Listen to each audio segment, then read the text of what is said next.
Então vamos aqui para a nossa parte 2, eu vou de novo aqui jogar só o slide na tela e vai ter o timer, né, que vai ficar contando aqui 1 minuto para cada uma dessas questões. Ao final nós vamos fazer aqui também o gabarito e os comentários de cada uma dessas questões. Beleza? Então, boa prova!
E aí, segunda parte, melhor ou pior do que a parte 1? Tá? Então a gente vai aqui discutir novamente cada uma das questões, fazer uma mini revisão sobre o assunto para que você não só saiba responder as perguntas que aqui foram colocadas, mas também aprender aqui com o nosso simulado. Tá? Então nosso objetivo aqui é que você realmente consiga ter a absorção da maior carga teórica e prática possível. Então aqui, questão de hanseníase.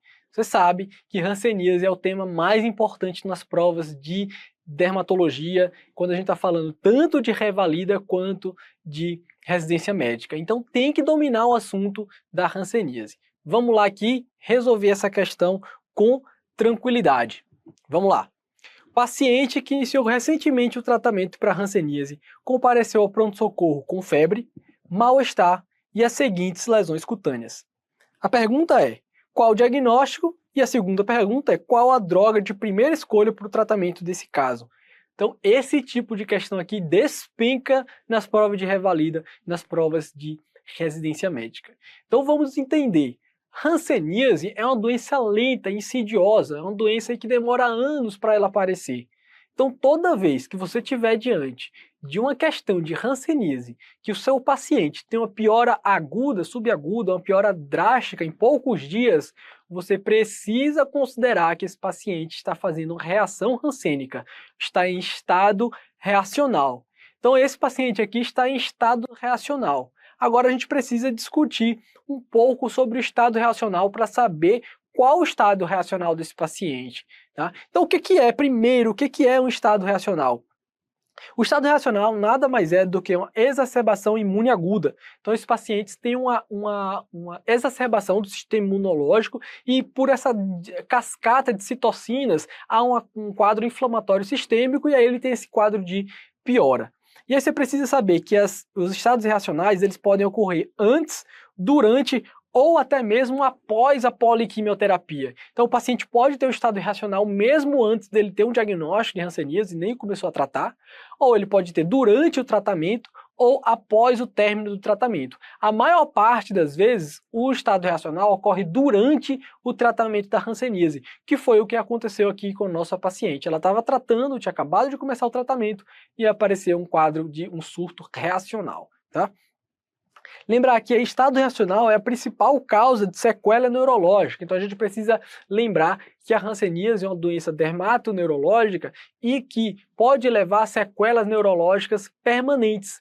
E no caso aqui, os estados reacionais são a principal causa de neurite aguda grave que leva esses pacientes a terem um quadro aí de neurite permanente. Então, nós precisamos fazer o diagnóstico precoce desses pacientes com hanseníase e fazer um tratamento rápido e agressivo para que ele não tenha um quadro de neurite permanente.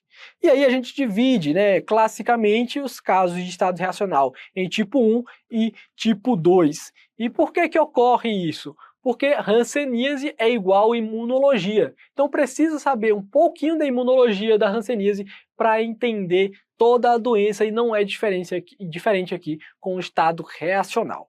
Beleza? Então lembrar que na hanseníase o paciente pode predominar com um polo de imunidade celular ou pode predominar no polo da imunidade humoral. Aqueles pacientes que têm imunidade celular predominante, eles fazem mais reação do tipo 1. Ao passo que aqueles pacientes que só têm imunidade humoral, ou seja, aqueles pacientes vichovianos, ou de mofo-vichovianos, eles só fazem o eritema nodoso hansênico, que é sinônimo de reação do tipo 2. Tá? Então, imunidade celular mais relacionado com reação do tipo 1, imunidade humoral mais relacionado com reação do tipo 2. E aqui nossa tabela resumindo quais são os achados da reação do tipo 1 e da reação do tipo 2, e eu vou aqui mostrar os pontos mais importantes para você. Então você já entendeu que pegou uma questão de hanseníase com piora aguda, é um paciente que tem reação hansênica. Agora, sua próxima pergunta é pensar, qual é o tipo de reação? Reação do tipo 1 ou reação do tipo 2? Quando o examinador estiver te apresentando uma reação do tipo 1, ele vai falar que o paciente teve surgimento de novas lesões e reagudização das lesões antigas. Então, reagudização de lesões antigas, o paciente já tinha alguma lesão que ficou mais vermelha e surgiram algumas novas lesões. Além disso, frequentemente ele vai te descrever um quadro de neurite grave associado. O paciente vai ter dor no trajeto nervoso. E o mais importante, os pacientes com reação do tipo 1 não têm sintomas sistêmicos. Então, se falou de uma reação que tem sintomas sistêmicos, você fala, opa, isso aqui não é reação do tipo 1. Tá? Então, não tem sintomas sistêmicos. O que é que são sintomas sistêmicos, professor, que você está falando? Então, é febre, adinamia, mialgia, queda do estado geral. Isso não está presente na reação do tipo 1. Tá? Então, reação do tipo 1 é reagudização de lesões antigas, surgimento de algumas novas lesões com neurite associada sem sintomas sistêmicos. Qual o tratamento da reação do tipo 1? Prednisona. Tá? Então, falou de reação do tipo 1, falou aí de prednisona. Já a reação do tipo 2, que é chamada de eritema nodoso rancênico, é um quadro completamente diferente. Como é que é esse quadro? Então, o paciente vai ter nódulos eritematosos, dolorosos, difusos pelo corpo. Algumas vezes esses nódulos podem ulcerar e, muito frequentemente, quase que sempre esses pacientes têm sintomas sistêmicos associados. Então, tem febre, adinamia, queda do estado geral. Então, pegou na questão de prova, o jeitão ali é paciente com hanseníase que apresentou nódulos dolorosos pelo corpo associados a sintomas sistêmicos. Você fala, opa, isso aqui é reação do tipo 2, tá? Além do quadro cutâneo, esses pacientes muitas vezes têm acometimento de órgãos internos. Então eles podem ter uma hepatite associado, eles podem ter uma nefrite associado, uma orquite, né, associado, uma uveíte, por exemplo. Então é um quadro multissistêmico, né, decorrente do depósito de imunocomplexos. Tá? E o tratamento da reação do tipo 2, qual que é? Que era a outra pergunta, né? É feito com talidomida. Talidomida é droga de escolha para a reação do tipo 2. Aqui nós temos algumas informações importantes, rodapé que cai na prova. Quando é que você tem que ter cuidado na prescrição da talidomida? Então, mulheres em idade fértil que não estejam fazendo uso de anticoncepcional de boa qualidade, aí uma anticoncepção segura, você não deve prescrever talidomida, porque é uma droga altamente teratogênica. Então, você precisa excluir que aquela mulher possa estar grávida e ela precisa estar protegida. Tá? Isso aí é cobrado na prova, tem que saber. Outra coisa super importante da reação do tipo 2 que tem que saber é: existem algumas situações em que você vai associar a prednisona ao tratamento da talidomida. Então, quando é que você vai associar a prednisona no tratamento da talidomida na reação do tipo 2? Quando o paciente tiver ulcerações cutâneas disseminadas, quando ele tiver um quadro grave de acometimento hepático, renal, de orquite ou de uveíte, tá? Ou quando ele tiver um quadro de neurite grave. Então, essas são aí as indicações de associar a prednisona ao uso da talidomida. Então, precisa saber também esse outro conceito super importante. Então, vou mostrar aqui, reação do tipo 2, era essa fotografia aqui da nossa paciente. O que a gente está vendo aqui são esses nódulos, tá, eritematosos, que estão aqui localizados por toda a perna do paciente. Esse outro paciente com essas áreas ulceradas aí. Então aqui é um paciente com reação do tipo 2 com áreas de ulceração. Por exemplo, esse paciente aqui precisaria receber talidomida associado a prednisona. Tá? Então precisa saber este conceito aí, super importante das reações. Vamos lá agora para o nosso sétimo caso clínico, né, o nosso segundo caso da parte 2. Então era um paciente que se apresenta no ambulatório com a seguinte lesão de pele. Tá? E a gente pergunta aí, qual que é o diagnóstico, qual o subtipo mais comum e qual o tipo de radiação ultravioleta mais associado a esta condição. Então, o que é que a gente está vendo aqui, pessoal? Essa fotografia clínica é muito típica. Tem que saber essa fotografia clínica aqui para ir para as provas, tanto do Revalida, já teve questão no Revalida, que era uma fotografia dessa lesão, e já tiveram várias questões de residência médica também, uma fotografia desse tipo de lesão, tem que saber. Então vem comigo aqui para a gente descrever junto essa lesão. O que a gente está vendo aqui é um nódulo eritematoso, ou seja, mais avermelhado, só que além de ter esse vermelho, ela tem uma área com um brilho. Então observa aqui que essa área tem um brilho. Esse é o famoso brilho perolado ou brilho perláceo. Parece uma pérola essa lesão, ela brilha quando você fotografa, quando você olha o paciente contra a luz, então você consegue ver esse brilho. Então essa é a descrição de um carcinoma basocelular. Então pegou uma fotografia clínica que tem esse brilho, ou uma descrição que falou de um tumor, uma pápula, um nódulo com brilho perolado, perláceo, está falando aí de carcinoma basocelular. Mas além desse brilho, existem aqui as famosas telangiectasias, ou vasos arboriformes. E a gente consegue ver com muita nitidez aqui, esses vasinhos, né, que vão aqui se ramificando, parecendo realmente uma árvore. Por isso que ele tem esse nome aí de vasos arboriformes. Então, resumindo aqui, descrição do vaso celular: pápula ou nódulo com brilho perláceo ou perolado com vasos arboriformes. O diagnóstico aqui é de carcinoma basocelular. Vamos aqui aproveitar para revisar um pouquinho sobre alguns conceitos super importantes, né, de câncer de pele primeiro. Então aqui a gente tem a estrutura da pele e a gente percebe que os queratinócitos, que são essas células aqui arredondadinhas, são a principal população da epiderme. Então, os cânceres mais comuns de pele vão ser derivados do queratinócito. E o câncer de pele mais comum é o carcinoma basocelular, que ele deriva dos queratinócitos da camada basal, e daí o nome basocelular. O segundo tipo de câncer mais comum é o carcinoma espinocelular, que é um câncer de pele que deriva dos queratinócitos da camada espinhosa, e daí o nome carcinoma espinocelular. E por último, nós temos um tipo de câncer de pele que é mais agressivo, que é o melanoma, que ele deriva das células aí da camada basal, que são os melanócitos que produzem a melanina. Tá? Então, precisa saber um pouquinho de histologia para entender um pouquinho aí das doenças. Tá?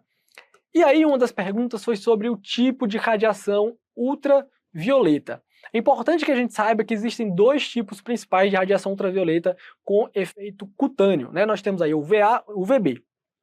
A UVC, ela fica retida na camada de ozônio, então ela não tem importância médica dermatológica aqui. Então a gente vai ter aqui, vai discutir a radiação ultravioleta A e a ultravioleta B. A radiação ultravioleta A é um tipo de radiação que consegue acometer até camadas mais profundas da derme. Ao passo que a radiação ultravioleta B, ela fica retida aqui na camada mais superficial da pele, que é a epiderme, ou seja, a epiderme ela acaba absorvendo toda a radiação ultravioleta B. Então a ultravioleta A tem ação mais lá no colágeno, né, que fica localizada na derme. E por conta disso, nós temos efeitos diferentes, efeitos biológicos distintos de ambas as radiações, e é importante que a gente tenha aqui uma noção. Como a radiação ultravioleta A ela age principalmente aqui no colágeno e nas fibras elásticas da derme, é a radiação ultravioleta A que está mais associada ao envelhecimento cutâneo e ao surgimento de rugas. Já a radiação ultravioleta B, como ela fica retida mais na epiderme e os cânceres de pele eles vêm da epiderme, é a radiação ultravioleta B que está mais associado a dano no DNA e câncer de pele. Isso vale para melanoma, para carcinoma espinocelular e para carcinoma basocelular. Então, qual a radiação aqui mais envolvida na fisiopatologia, na patogênese do câncer de pele? É a radiação ultravioleta B. Então, além do câncer de pele, a radiação ultravioleta B também está mais associado com queimaduras solares. Então, a gente se preocupa bastante com ela. Então, agora falando aqui especificamente do carcinoma basocelular, lembrar que é o tipo mais comum de câncer de pele, é o carcinoma basocelular, e ele predomina na face. E nós temos três subtipos principais de carcinoma basocelular: o nodular, o superficial e o esclerodermiforme. E a gente vai falar aqui rapidamente sobre cada um deles. O carcinoma basocelular nodular é o tipo de carcinoma basocelular mais comum de forma disparada, né? Acometendo aqui a face, que era a resposta da nossa pergunta. Tá? Então esse nódulo aí, né, que a gente mostrou, perláceo, é a característica do nodular. Ele é um nódulo e por isso recebe esse nome de carcinoma basocelular nodular. Já o carcinoma basocelular superficial, ele é mais uma placa bem superficialzinha. Então a gente está vendo aqui essa lesão, essa placa eritematosa com leve brilho, mal delimitada, e esse é um carcinoma basocelular superficial. Por último, o carcinoma basocelular esclerodermiforme é o tipo de carcinoma basocelular mais agressivo, é o tipo de carcinoma basocelular mais difícil de tratar e ele parece uma cicatriz e é altamente destrutivo, é uma lesão endurecida, destrutiva, mas veja, note que mesmo ele sendo uma lesão ulcerada, em algumas áreas como aqui ou aqui, a gente consegue ainda ver o brilho perolado característico do carcinoma basocelular. Tá? Então precisa saber, olha, o tipo mais comum é o nodular e o mais agressivo aí é o esclerodermiforme, tá? Então para vocês terem essa noção. Tratamento do carcinoma basocelular. O tratamento do carcinoma basocelular é feito principalmente com cirurgia. Sempre que possível, a gente opta pela cirurgia, pela exérese total daquela lesão, que aí vai ter uma cura, altas taxas de cura. Principalmente se for um carcinoma basocelular de alto risco de recidiva, como um carcinoma basocelular esclerodermiforme ou um carcinoma basocelular localizado na face. Tá? Naqueles carcinomas basocelulares pequenos, localizados fora da face, a gente continua optando por cirurgia como primeira escolha, mas outras opções podem ser feitas, como por exemplo criocirurgia, eletrocoagulação ou até mesmo o uso de medicações como imiquimod ou 5-fluoracil. Outra coisa importante do caso das questões de câncer de pele é saber diferenciar um carcinoma basocelular de um carcinoma espinocelular. Então eu coloco essa tabela aqui para que a gente faça bem esta distinção. Tá? Então, o basocelular é o tumor maligno mais comum, o espinocelular é o segundo mais comum, porém em pacientes transplantados o espinocelular passa a ser mais comum. A clínica do basocelular, vocês estão cansados de ouvir aí, brilho perolado com telangiectasias. O espinocelular ele não tem esse brilho, não tem essa telangiectasias, ele é mais um tumor mais duro, mais queratósico, seco, infiltrado. O basocelular ele não se origina de lesão precursora, não vem de uma lesão pré-maligna, enquanto que o espinocelular vem de queratoses actínicas, vem de úlceras, vem de queimaduras e de cicatrizes. O basocelular praticamente nunca leva metástase, é muito, muito raro.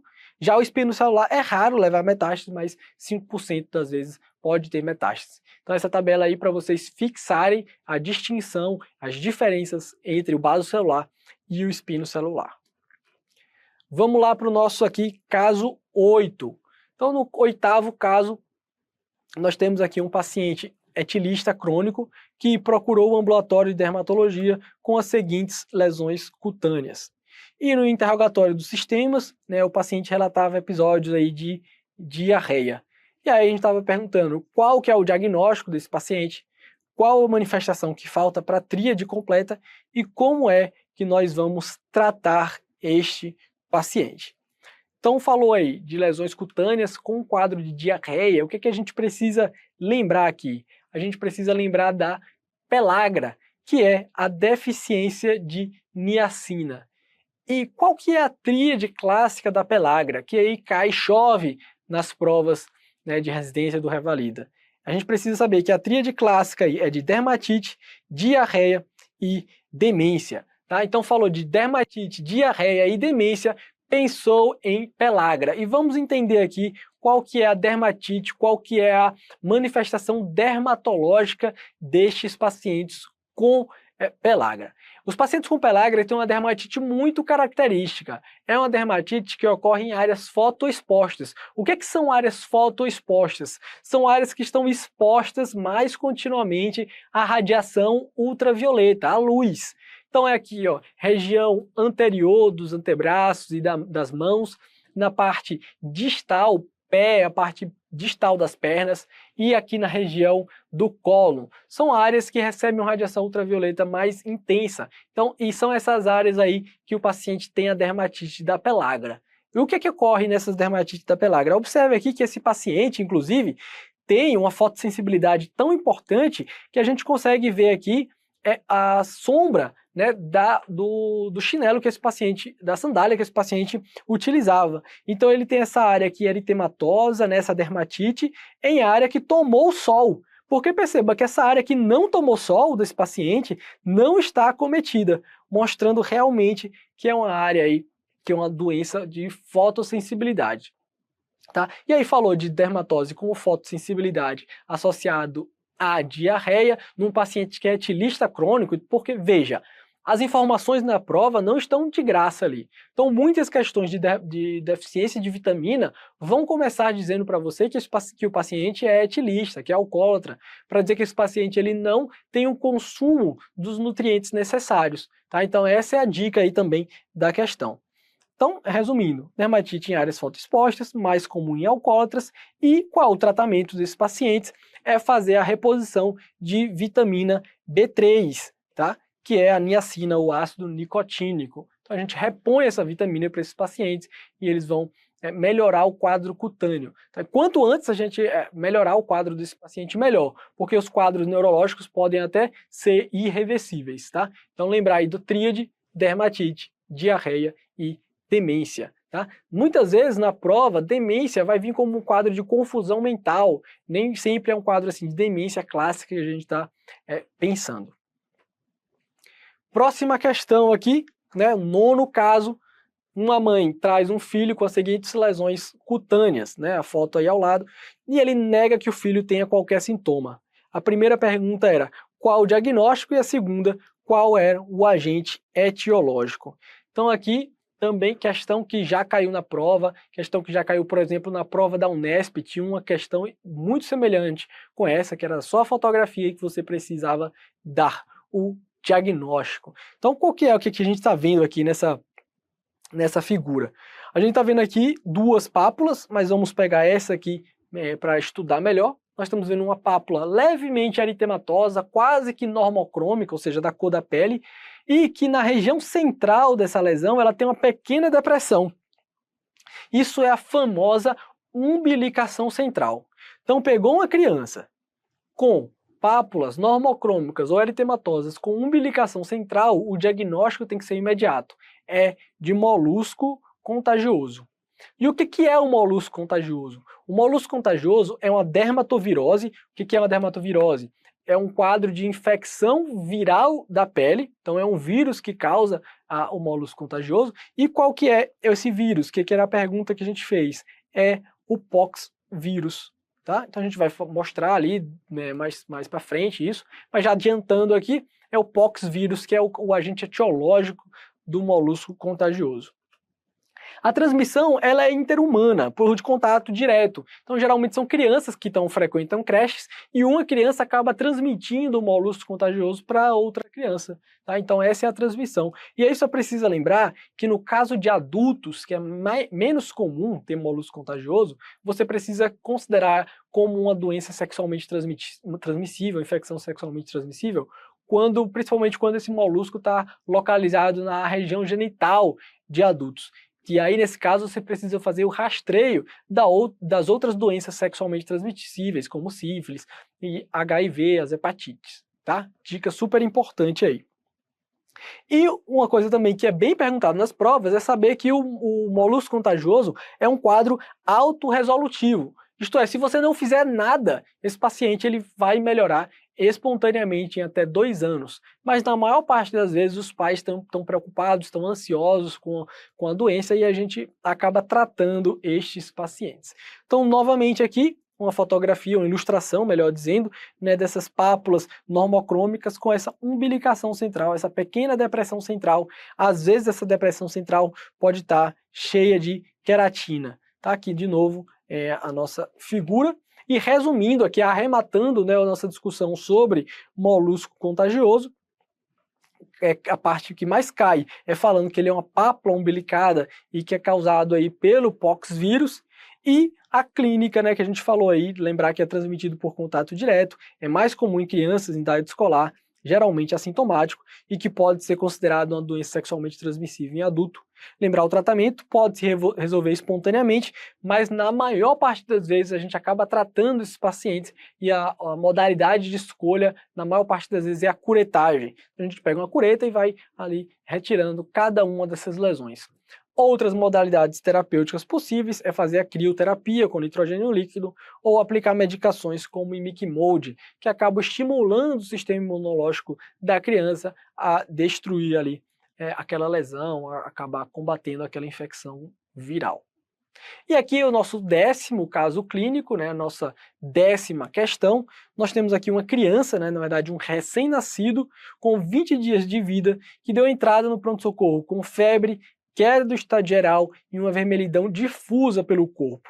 Ao exame dermatológico, você visualizou a seguinte imagem, né, imagem abaixo, e qual o diagnóstico, qual o tratamento. Então essa é uma questão aqui que você tem que fazer mais o diagnóstico até pela história clínica desse paciente do que pela fotografia. Então pegou um recém-nascido que tem um exantema, um vermelhidão difusa pelo corpo, com febre, queda do estado geral, precisa pensar no diagnóstico da síndrome da pele escaldada estafilocócica. Tá? Então a gente está vendo aqui nesta fotografia um eritema difuso, né, na face dessa criança, e está descrito aí, né, que esse eritema está por toda a pele desse nosso paciente. E o que é a síndrome da pele escaldada estafilocócica? Lembrar que ela tem um sinônimo, que é a síndrome de Ritter, e que é uma doença considerada uma forma disseminada do impetigo bolhoso. No próximo slide a gente vai falar aqui sobre a fisiopatologia aí da síndrome da pele escaldada estafilocócica. Mas é importante que você lembre que se ele é uma forma disseminada do impetigo bolhoso, ela é uma doença infecciosa e, como o próprio nome diz, causado aí pelo Staphylococcus aureus. Agora, quem é que está mais predisposto a ter um quadro de síndrome da pele escaldada estafilocócica? Qual a faixa etária mais comumente acometida? A faixa etária mais comumente acometida são de crianças menores de 6 anos de idade. Então, crianças pequenas, pegou uma questão de prova de uma criança pequena com menos de 6 anos, com queda do estado geral, febre e um vermelhidão difusa, tendo descolamento da epiderme, principalmente o quadro aí, o diagnóstico de síndrome da pele escaldada estafilocócica. E por que ocorre esse quadro? Vamos lá, nosso conhecimento de novo aqui de desmogleínas que a gente conversou lá na questão do pênfigo. Queratinócitos aderidos pelas desmogleínas, certo? Desmogleínas são esse cimento que fazem aí a união entre os queratinócitos. O que ocorre aqui na síndrome da pele escaldada estafilocócica é que existe uma liberação de uma toxina, né, a toxina tipo A e tipo B do Staphylococcus aureus. Essa toxina ela tem a capacidade de clivar a desmogleína do tipo 1. E essa clivagem da desmogleína do tipo 1 faz com que surja uma bolha aqui bem superficial, uma bolha subcórnea. Aí você vai me perguntar, professor, qual que é a diferença aqui do pênfigo foliáceo que a gente conversou para a síndrome da pele escaldada estafilocócica? Preste atenção que no caso do pênfigo foliáceo, essa clivagem, essa formação da bolha, ela está relacionada com a formação de autoanticorpos, né, principalmente IgG. Foi isso que a gente mostrou. Neste caso aqui, quem faz a clivagem da desmogleína do tipo 1 é a toxina estafilocócica. Então aqui é uma doença infecciosa. No caso do pênfigo foliáceo, é uma doença autoimune. Então essa é a diferença, porém o alvo das duas é a desmogleína do tipo 1, e isso aí é bastante curioso. Então, quadro clínico desses pacientes com síndrome da pele escaldada estafilocócica. Esses pacientes têm um eritema generalizado, e aí depois de ter esse eritema generalizado, ele tem a formação de bolhas bem flácidas e um descolamento epidérmico. Principalmente esse descolamento ocorre principalmente em áreas de dobras flexurais, então área cervical, áreas ali da região inguinal, das axilas, são os locais em que surge primeiro esse descolamento epidérmico. Esses pacientes também têm Nikolsky positivo, lá que a gente falou do pênfigo, então quando a gente passa o dedo na pele desses indivíduos, há um descolamento epidérmico, né, o sinal de Nikolsky, e, como a gente falou, sintomas sistêmicos estão presentes, a criança está mal, queda de estado geral aqui com febre, como era o caso desse nosso paciente. Então aqui é uma ilustração, né, desses pacientes com um quadro aí de síndrome da pele escaldada estafilocócica, ele tem esse eritema difuso, e aí eles têm esse descolamento, aqui a gente consegue ver essa área de descolamento aqui na região cervical, na região da axilar, então essas áreas mais de dobras, tá? Então é bem característico aí da síndrome da pele escaldada estafilocócica. Então como é que a gente faz o manejo desses pacientes? Primeira coisa, o diagnóstico desses pacientes é clínico. A gente não precisa aí de exames laboratoriais para firmar esse diagnóstico. Até mesmo porque, se nós fizermos cultura desse produto da bolha da síndrome da pele escaldada estafilocócica, isso vai ser negativo. Porque presta atenção comigo, vamos raciocinar. Quem é que causou a bolha? Foi o Staphylococcus ou foi a toxina do Staphylococcus? Foi a toxina do Staphylococcus. Então nós não temos a bactéria dentro da bolha. Então por isso que as bolhas elas são estéreis. Então não adianta fazer cultura da bolha que você não vai fazer diagnóstico por aí. Lembrar que também você pode fazer um diagnóstico por hemocultura às vezes, porém a chance de você identificar o Staphylococcus aureus na hemocultura também não é alta. Tá? Então o diagnóstico ele é clínico desses pacientes, às vezes a gente precisa fazer biópsia. E como é que a gente trata esses pacientes? Bom, a gente vai tratar com antibióticos anti-estafilocóccicos. No caso aqui, esses pacientes, o ideal é que a gente interne esses pacientes e faça aí oxacilina, que é um bom antibiótico com cobertura para Staphylococcus aureus. Tá bom? Então era isso o nosso simulado aqui. Espero que vocês tenham aproveitado esse nosso simulado e qualquer dúvida estamos à disposição.